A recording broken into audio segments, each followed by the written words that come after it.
ขอบคุณจารัตบุรีรัมย์สายพันธุ์เกาหลีใต้ตำนานพันปีสมคุณมันนะกิน5 นาทีเพิ่มออกซิเจนในเส้นเลือด15 นาทีครับได้3 พิษกิน30 นาทีนั่นหรอความดันนี่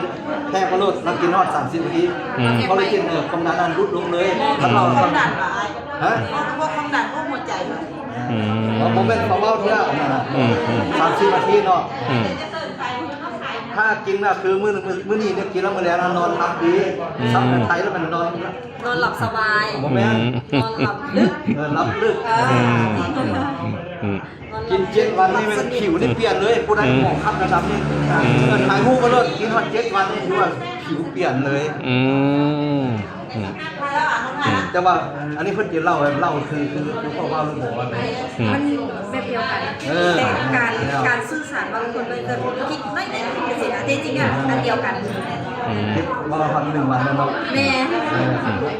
7 วันแล้วผมว่าไปแล้วเนาะ15 วัน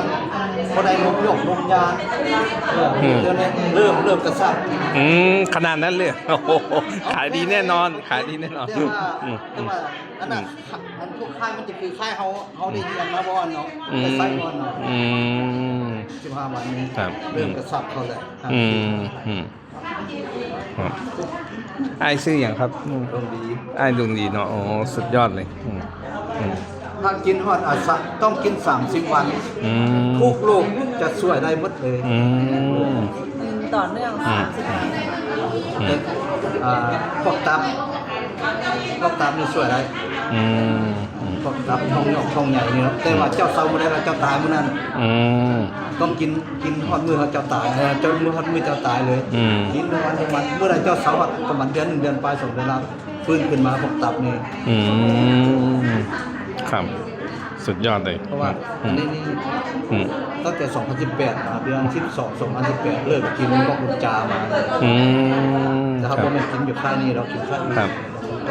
ไออายุเท่าไหร่อายุไอเดี๋ยวนี้ประมาณ60 ปลาย60 ปลายนอนยังหนุ่มแข็งแรงอยู่เลยแต่ว่ามันเอาตัวธนาคารมาบวกฉะนั้นมัน73มีนะโอ้73สุดยอดเขาไม่มีเงินฝากธนาคารเนี่ยเอาอยู่ไปฝากคนอื่นเขามีเงินฝาก73เนาะมีมุกตลกเลยยินดีครับยินดีขอบคุณครับขอบคุณครับท่านก็มีคู่ชีวิตในกิจกสิมีอยู่มา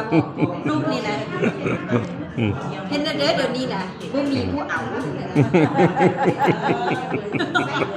อายุเท่าไหร่ครับ